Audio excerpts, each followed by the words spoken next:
Just when we thought the Brewers were not going to make any moves, they sneaky make a move in the middle of the night, right before the lockdown happens. Jackie Bradley Jr. is going to the Red Sox, as well as a couple of prospects, and the Brewers are getting in return Hunter Renfroe. He has previously played on the Padres, the Rays, and recently, as of last season, the Red Sox. This is a huge trade. I am joined by Todd Varney to discuss this. Todd, what were your initial thoughts when you first heard this news? I was excited just to see JBJ and that money pulled off the team.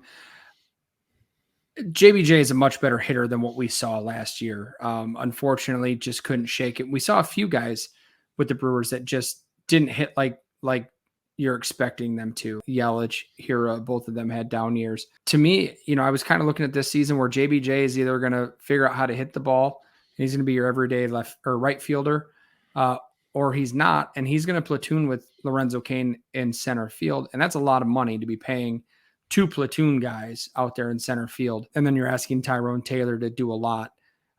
Looking at what you're getting here with Hunter Renfroe, getting something back in return for unloading that contract is a blessing in disguise. Unfortunately, we had to give up a couple of young guys.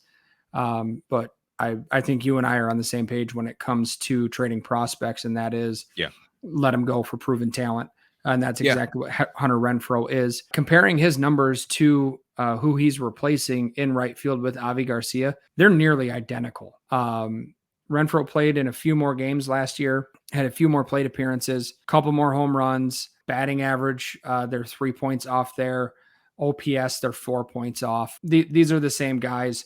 The biggest difference that you're seeing again, is RBIs, and they're off by 10. You're essentially replacing Avi Garcia right there and unloading the contract of JBJ. Yeah, when that first contract came out with JBJ last season, I was super excited because one, JBJ is a proven talent, but he can give you double-digit home runs any given season, and he paired that with his excellent defense. So the Brewers were thinking they were going to get a really good defensive player with the playoff experience. The Brewers gave him a big contract, and he did not live up to that contract by any means. He had an opt-out after 1 year. Obviously, with the down season that he had last year, he opted into his contract, and the Brewers were stuck with that money for a player who really didn't produce at all for the Brewers. This past season with the Brewers, his batting average was 163, well below the Mendoza line, well below average. He only had 6 home runs and 29 RBI. This for a man who was getting paid some pretty good money with the Brewers, who came with the potential of being a really good player for the Brewers and just didn't do it. We knew that he was going to opt into his contract. There's no reason why he would not opt into his contract given the season that he had. But he's gone now, and you and I are both completely on the same page when it comes to prospects. I am all about giving them up because a prospect is just a prospect until they can prove themselves. And if you can get some proven talent, then definitely go ahead and do it. I had mentioned this previously on this podcast that I would give up Jackie Bradley Jr. even if it meant we needed to throw in some prospects in that trade. And that is what the Brewers did. They were able to work their magic. This front office that has been doing an incredible job for the past couple of seasons continued to work their magic.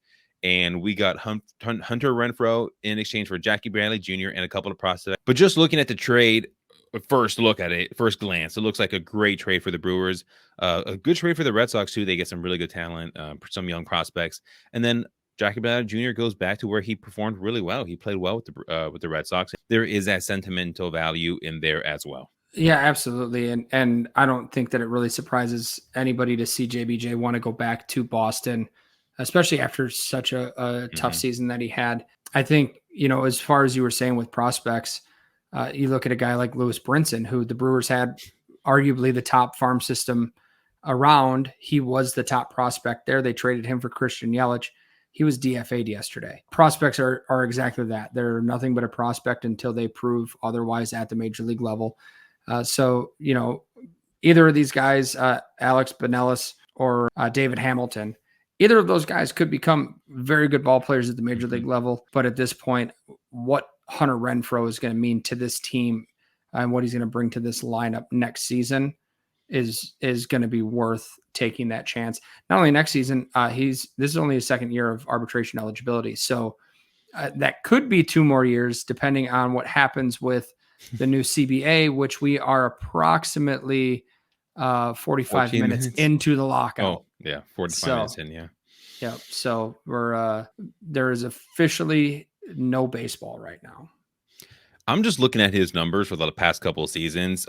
In 2016, he played only in 11 games, but following that, in 2017, 122 games, he had 26 home runs. The next season, 26 home runs. The next season, 33 home runs. Obviously, 2020 was a down year for a lot of players, a shortened season. He only had 8 home runs. But then again, last season, he had 33 home runs, and he kind of touched on it, how he's going to be replacing the value that we're losing in Garcia. And he has incredible defense. Just looking at some of the highlight plays that he has made in the outfield for the Red Sox just this past season. He has made some incredible plays, has a cannon out in the outfield. So it's going to be really nice to have that. I know the Brewers, they really, really focus on defense. They love the defense. Maybe almost to a fault, where they were willing to go with Jackie Bradley Jr. for as long as they did last season, because he provided that defense. But yeah, you're not losing much in defense when it comes to Hunter Renfroe. He's very capable of playing all the outfield positions. He's a very versatile player, which again, the Brewers love their versatile players. So he is going to be the perfect Brewer. Plus, he has played with Willy Adames for a season with the Rays. He has that postseason experience. He has had some big hits in the postseason. He's played some really incredible defense in the postseason. So he's the perfect guy to come onto this Brewers team. And we are worried, like, how are we going to replace the offense, the offensive production from Garcia? We got it right here in Hunter Renfroe. I don't think the Brewers are done, though. I think they're still going to make moves. Obviously, now with the lockout, they can't. But I still think they're going to make a couple moves still. I don't know. I'm just super excited for this move here. Yeah, I think this allowed them to go into the lockout, at least having that sense of our day-to-day lineup is set, right? Like that was kind of the one big question mark. Obviously, Tellez looks like the direction they're going to go at first base. Everybody else is pretty well set where they're going to be. So this was the one big question mark that they still had to answer. So getting him in there just before the lockout gives them the opportunity when they come out, and you have a feeling. I mean, a lot of big names moved this week, but there's still a lot of small names and mid-sized names out there. So once the lockout ends, I mean, it's going to be a frenzy, and nobody really knows what those contracts could look like at that point.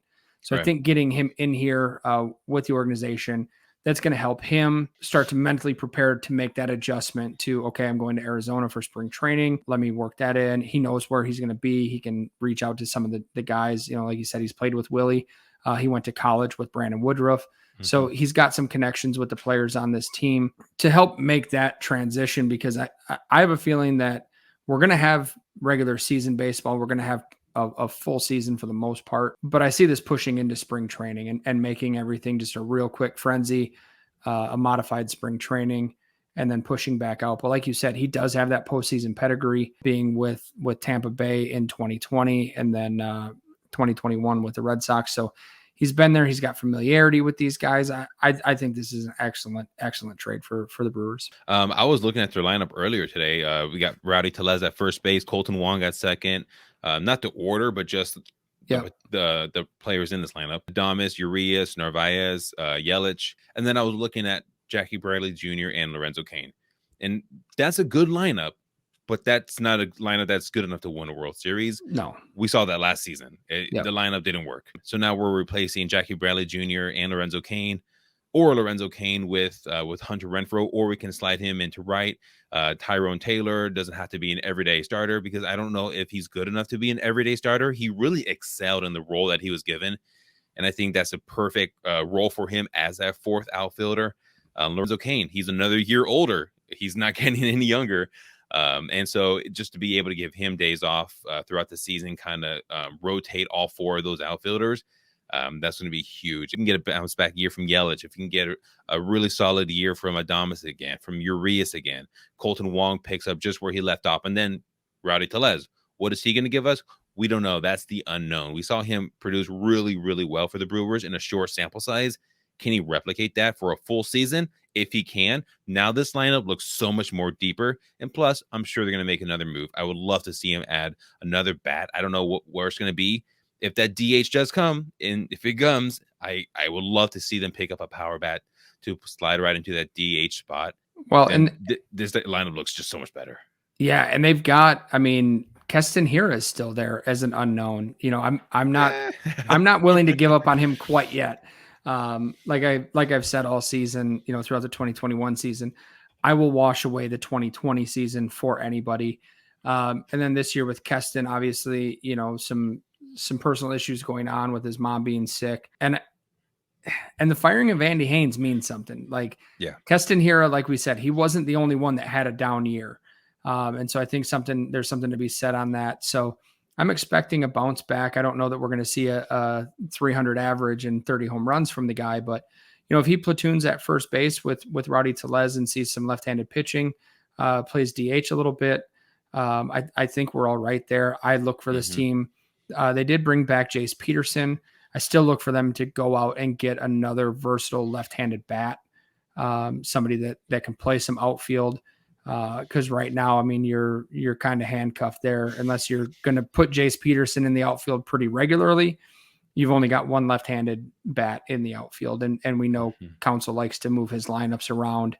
So I would expect to see another left-handed bat coming in. Yeah, no, I'm excited. I think this, like I said, just looking at it, I know we're recording this almost midnight. Like, I was trying to get presentable. Like, I'm like, are we haven't talked in so long, and I had to text you. It was like, I'm still up if you want to go. Yeah. I got the text. You up? I'm like, all right. All right, let's do this. For sure. So yeah, definitely. So if you're watching this on YouTube, do us a huge favor, press that like button. It does allow others to see this content. Also, if you are not subscribed yet, please go ahead and consider subscribing. We do put out a lot of baseball content, focused mostly on the Brewers, but we do talk about most other teams as well. Anything else that you want to touch on? No, I was ready for bed, and I had put baseball to bed as well, and now I'm like, okay, off season's here. Let's go. Like, I was convinced we were going into the lockout without the Brewers doing anything. Now I'm wired. Now I'm up. You know what kind of sucks though is that now that this trade happens, there's that high of like, wow, we just did something, and now we wake up tomorrow, it's just lockout. Yeah, Yeah, and that's just it. Like, we saw this news, we jumped online, and like, oh, cool, lockout just started. So yeah, it's the highs and lows of baseball with Rob Manfred at the helm. So yeah. And I know this was kind of rushed. Like, we just wanted to get our thoughts out there, and we'll have something else come out in the next day or two once we can kind of calm down, take a deep breath, and we'll have some more content out there. But yeah, just initial thoughts when this trade happened. I was excited. He was excited. He texted me. He said, let's do this real quick and jump on and talk about it. Jackie Bradley Jr. is gone. Hunter Renfroe is in, and the Brewers look so much better than they did just an hour ago. So I'm excited. Again, if you haven't subscribed, press that subscribe button, hit the like button, and we'll talk to you guys later.